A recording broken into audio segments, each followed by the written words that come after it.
Assalamualaikum warahmatullahi wabarakatuh. Perkenalkan, saya Reni Setiawati. Saya adalah guru yang mengajar di SMPN Satap 2 Tanjung, Kabupaten Lombok Utara.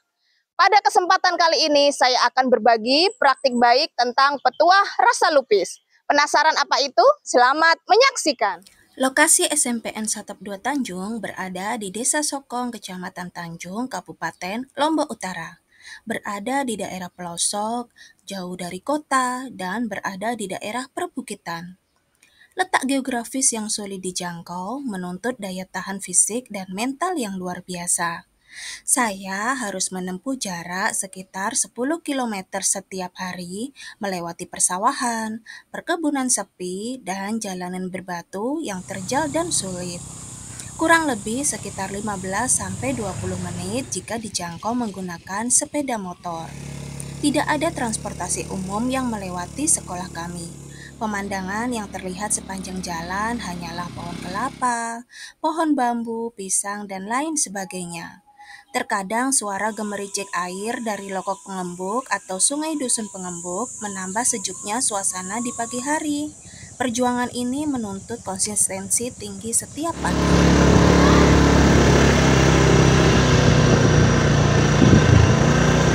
Reko, mana anak? Jumlah siswa di sekolah kami adalah 43 siswa. Saya juga rutin melakukan kunjungan ke rumah siswa. Hal ini menjadi alat untuk memperkuat kolaborasi dengan para orang tua wali. Dalam kunjungan, saya menjadi tahu bahwa sebagian besar anak berasal dari ekonomi menengah ke bawah. Secara tidak langsung, saya juga ikut merasakan perjuangan siswa dalam menuju ke sekolah. Karena ternyata siswa perlu berjalan kaki sekitar 15-60 menit, menaklukkan jalan setapak perbukitan yang terkadang licin dan kadang berlumpur. Ini menegaskan bahwa perjuangan mereka menuntut ilmu benar-benar tak terkira. Saya bertugas di sekolah ini sejak tahun 2017. Saat itu saya adalah satu-satunya ASN di sekolah yang menjadikan saya harus merangkap banyak peran. Namun kurang lebih 2 tahun terakhir kondisi telah terbantu dengan masuknya rekan-rekan P3K. Sarana prasarana sekolah kami jauh dari kata lengkap. Sinyal internet juga terkadang tidak lancar. Sekolah kami juga tidak memiliki sumber air. Kami harus menumpang ke kelompok dusun, di mana air dialiri ke sekolah hanya 2 kali seminggu.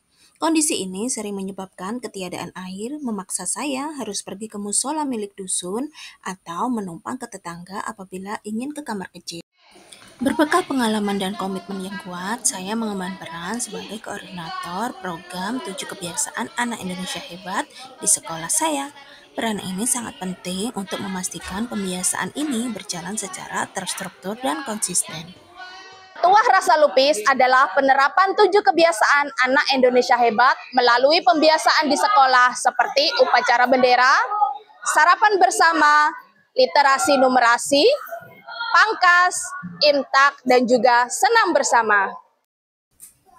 Sebelum program Petuah Rasa Lupis diluncurkan, sekolah memiliki budaya pembiasaan yang cenderung minimalis.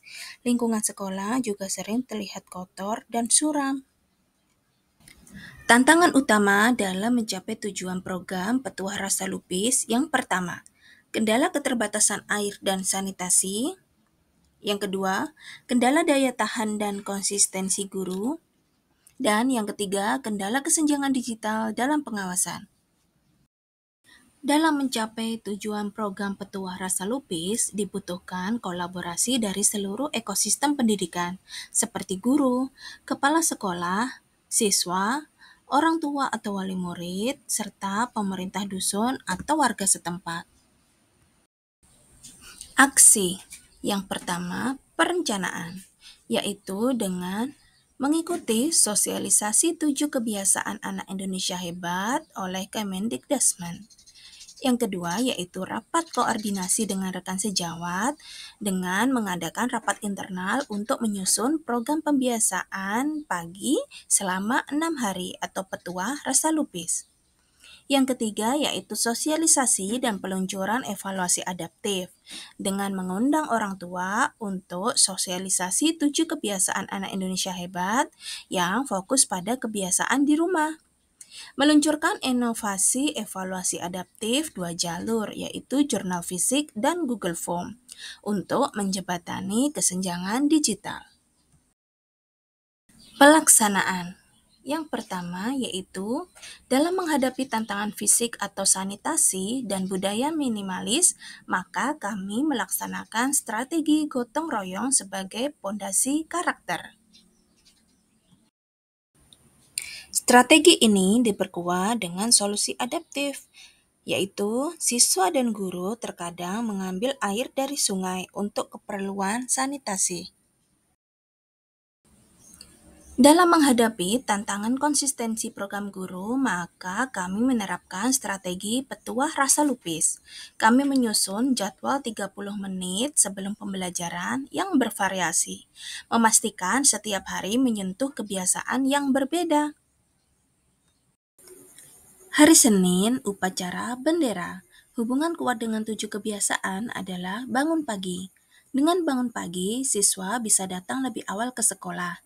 Kegiatan ini menekankan kedisiplinan waktu. Hari Selasa ada sarapan bersama. Hubungan kuat dengan 7 kebiasaan adalah makan sehat dan bergizi. Berhubung sekolah kami belum ada program MBG dari pemerintah, maka kami melaksanakan program sarapan bersama ini. Momen ini mengajarkan tata krama, kemandirian dalam menyiapkan bekal, dan kebersamaan. Hari Rabu ada literasi dan numerasi. Hubungan kuat dengan 7 kebiasaan adalah gemar belajar. Siswa membaca buku non pelajaran selama 15 menit, diikuti diskusi pemahaman. Untuk minggu berikutnya bergantian dengan numerasi. Berhubung siswa-siswi kami masih banyak yang belum paham terkait perkalian dan pembagian, maka kami melakukan pembiasaan numerasi ini. Hari Kamis ada pangkas atau panggung kreasi anak Satap. Hubungan kuat dengan 7 kebiasaan adalah gemar belajar dan bermasyarakat. Panggung kreasi anak Satap adalah ruang aman untuk tampil, melatih keberanian, kepercayaan diri, dan apresiasi. Kami melihat potensi terpendam meledak di panggung ini.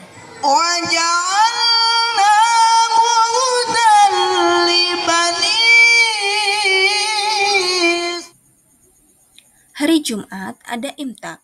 Hubungan kuat dengan 7 kebiasaan adalah beribadah. Kegiatan keagamaan dilakukan bersama, mengajarkan toleransi dan ketenangan batin. Untuk hari Sabtu ada senam bersama. Hubungan kuat dengan 7 kebiasaan adalah berolahraga. Kegiatan ini memastikan kesehatan fisik dan mental di akhir pekan. Gerakan yang ceria menumbuhkan semangat positif dan kekompakan tim.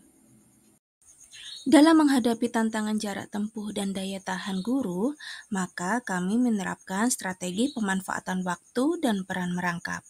Memanfaatkan kebiasaan bangun pagi yang tertanam kuat untuk tiba lebih awal. Dan segera menjalankan peran merangkap untuk membina seminggu sekali, misalnya melatih paduan suara dan sebagainya, sebagai bentuk dedikasi tanpa batas.